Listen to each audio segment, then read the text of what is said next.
This is just a bit of a work in progress video for an idea for a dropper based super smelter. It's really quite simple. We have some dropper lines. That's dropper line for this side. Start of the dropper line has a comparator into a torch, which is basically just holding a signal.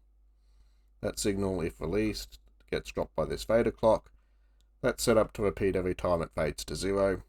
And then that's watched by observers pointing above the dropper line, and that's about it really.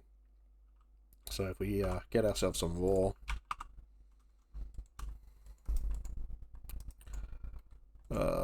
copper, gold, and fish for good luck, and if I just chuck that in here,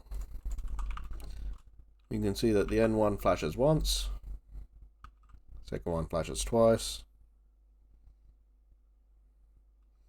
Still very, very quiet. We won't hear anything until it gets to the end, in which case we'll get a click. And still distributing the items. So we have 2 copper there, an iron there, some 3 gold waiting up there. And because these hoppers never lock, it just sort of acts as a buffer for the furnace below it. But as you can see, there's 1 gold there and 3 fish there. Well, now 2. 1 and 2. 2 and 2. So they all have about the same amount of items, but because it's being sent over by a dropper, they're not exactly the same item all the way through, but it is, smelting them quite quickly, quite evenly, using up the furnaces evenly. Downsides.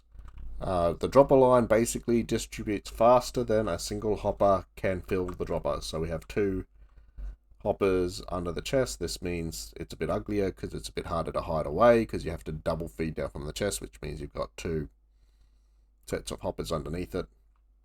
Kind of a pain in that regard. Click at the end I can live with, but also it's not very adjustable. You basically have to do a 12 length because I haven't really set it up so that you can adjust this clock signal very much yet. So I'm still working on this design. We'll see where it goes. I haven't seen any other dropper based super smelters online, so this could be a bit of a first. And we'll see where it goes. Thank you for watching.